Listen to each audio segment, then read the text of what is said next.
डालिया बहुत बढ़िया।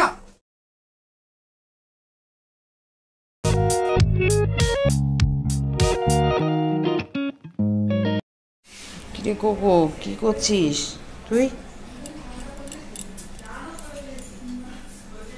মনে হয় এক নাগাড়ে করে যাচ্ছিস, ছেড়ে দে, আর কিছু করতে হবে না। আমি অল্পই করেছি, কত রান্না করেছি, এত কিছু কেউ করে। আর আজকে তাও লেবা শরীরও ভালো না তো, তার মধ্যেই এত একটা দিন কোথায় মাঝে মাঝেই তো করিস বাড়ি থাকলে। স্পেশাল বলি কোকো দেখলে খেয়ে গেছে গরমে, আর আমার চোখ দুটোর অবস্থা দেখ মানাই শুধু ফুলে। তোমার তো শরীরটা ভালো নয়, শরীরের থেকেও কি যেই দেখেছি আজকে রান্নার চিন্তা নেই, নিশ্চিন্ত।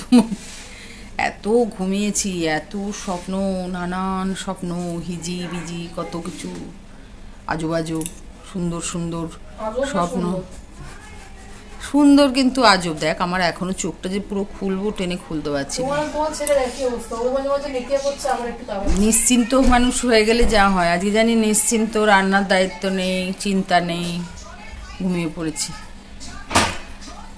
চুলটা পুরো ভিজে, দেখ তখন স্নান করে করেছিলাম, চুলটা পুরো ভিজে একদম।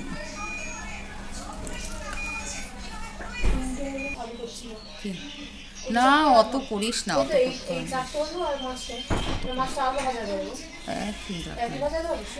কি আমার মুখটা কিরকম একটা বিভৎস টাইপের হয়ে গেছে না ফুলে। আরও জানিস তো আমাকে এরকম না অসুস্থ লাগছে, এই যে আইব্রোজটা কতদিন করে দেখ কি অবস্থা, যেতে হবে এর মধ্যে একদিন। কি অবস্থা, ভীষণ মাথাটা যন্ত্রণা করছে বলেই না আরো বেশি হচ্ছে এই ওয়েদারের জন্য। কিরে কোকো কি করছিস তুই? কোকুয়া দেখ এতক্ষণ আমার কাছে শুয়েছিল কিন্তু পাশে, আমি উঠে পড়লাম, ও উঠে পড়লাম। মা আমি আর ও তিনজনে মিলে বসে, মা সোফায় ঘুমোচ্ছে, আমি আর ও খাটে ঘুমোচ্ছি, আর এখানে মেয়েটা একা একা রান্না করছে। বাবা ঘুমের রেশ কাটিয়ে এইবার আমি চলে এসেছি খাবার টেবিলে। আর কত রকমের রান্না করেছে দেখো মানাই, 5 রকম ভাজা, মুসুরির ডাল, আলু ডাঁটা পোস্ত, পনির বাটার মশলা, চিংড়ি মাছ, পায়েস, মিষ্টি, পুরো যেন গিন্নি মা, একদম সাজিয়ে গুছিয়ে। ও যবে থেকে একটু কাজ শিখেছে তত বছর থেকেই কিন্তু ও আমার জন্মদিন, ওর বাবার জন্মদিন পালন করে। তো হেভি হয়েছে।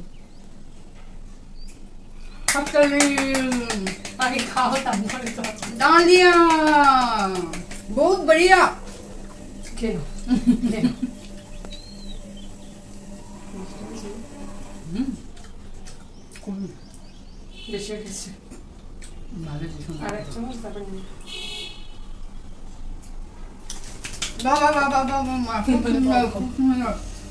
না বসে যা, এই তুমি কোকো এসে যাচ্ছে।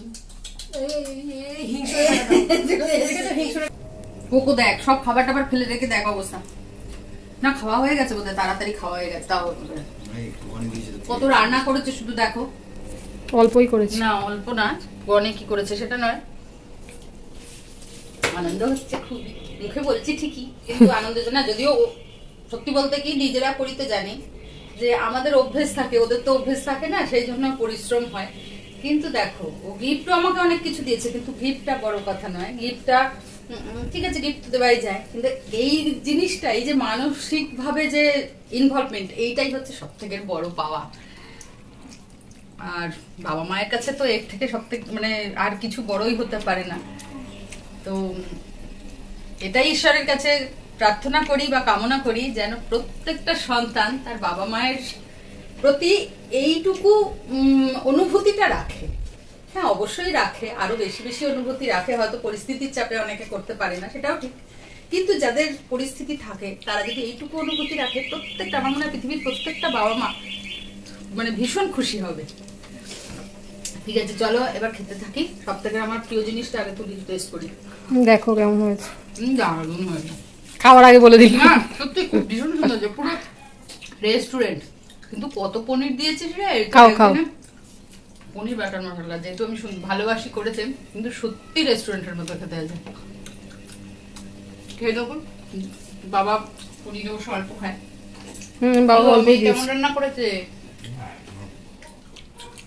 বাবা? খিদে পেয়েছো, তাড়াতাড়ি খাচ্ছে। বাবাকে পায়েসটা দিয়ে দিস। হ্যাঁ, বাবা দুবার খাবে না তো। ও দিয়ে দিচ্ছি। হ্যাঁ, বাবাকে ভাতের সঙ্গে পায়েসটা দিই। ঠিক আছে, ঠিক আছে, কিন্তু আমি এত তো খাবো না, আমি একটু তুলে তুলে নেবো। খাও খাও। আর তোরটাও নিয়ে বসে যা। বসছি। তো ঘরে বসে গেছে। এই তো বসছি। দিদুনের খাওয়া মিষ্টি একটা খাও, অ্যাটলিস্ট একটা, এখান থেকে একটা। সন্ধ্যাবেলা খাবো তো। পছন্দ মতো একটা খাও, অ্যাটলিস্ট একটা নাও, একটা তো। ওর জায়গায় বসছে, দেখ চলে এসেছে। তুলে নিয়ে ওটা সরিয়ে দে। আর বলছি কি, তুইও নিয়ে বসে যা। এই তো বসবো। দিদুনেরও খাওয়া প্রায় হয়ে গেছে। বসো বসো কোকো, বসো। দেবো দেবো, বসো। হ্যাঁ, ও তো বাট এলো, উঠতে এলো একবার। ব্যাপার কি? বসে যা। দুপুরবেলা ভুড়িভোজ করে নিয়ে একটু রেস্ট নিচ্ছিলাম, ব্যাস সন্ধ্যেবেলা যেই সন্ধে হলো, আমার ছোট মায়ের আবদার, শিগগিরই রেডি হয়ে নাও, কেক কাটতে হবে।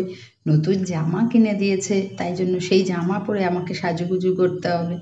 এখন তো ও মহা ব্যস্ত, দেখো না কত কাজ ওর, গোছানো সাজানো, আর আমি পটের বিবি।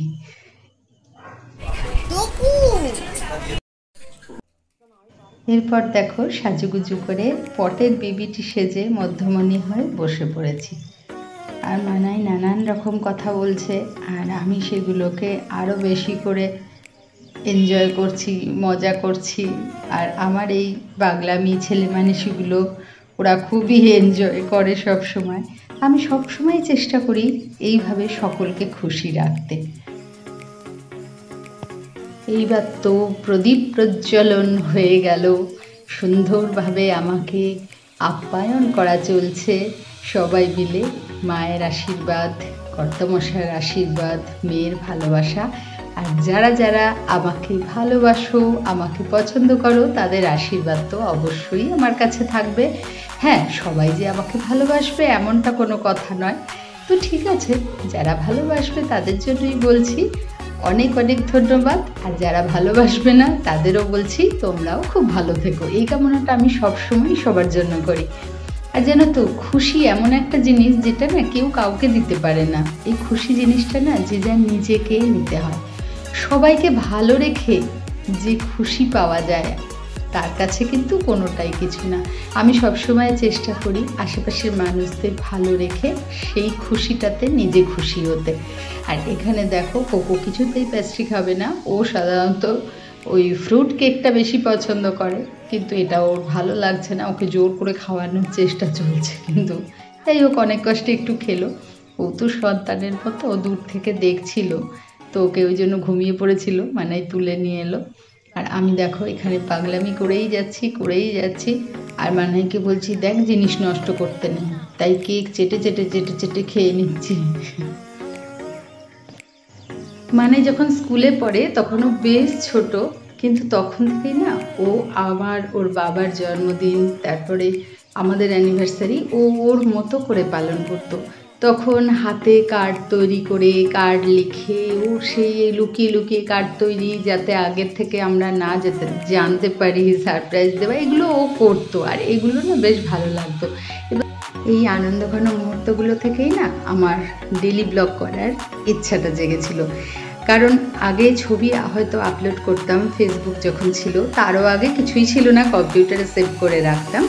কিন্তু যখন দেখলাম যে এই ব্লগ করার অপশানটা বেশ সুন্দর, তো এটা তো বেশ প্রত্যেকটা মুহূর্ত ভিডিও করে রাখা যাচ্ছে, মানে জীবন্ত হয়ে থাকে, তখনই না ইচ্ছাটা হলো। আর নিজের খুশির সঙ্গে সঙ্গে যারা দেখবে তাদের জন্য আমার মনে হলো যে সকলের সাথে আনন্দময় মুহূর্তগুলো শেয়ার করতে পারবো।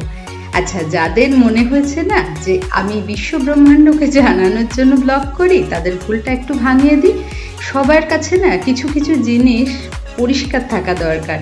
আমি কিন্তু অনেক সাহস নিয়ে পরিষ্কার পরিচ্ছন্নভাবে আমার জীবনযাত্রাটা দেখানোর সাহস পাই, কারণ আমি এমন কোনো কাজ করি না যেটা সকলের কাছে লুকোনো থাকে। আমি ভাত ডাল খাচ্ছি সেটাও যেমন দেখাচ্ছি, আমি বেড়াতে যাচ্ছি, সিনেমায় যাচ্ছি সেটাও দেখাচ্ছি। হ্যাঁ, আমি শেয়ার করছি, দেখাচ্ছি না। ঠিক আছে, চলো, খুব ভালো থেকো তোমরা।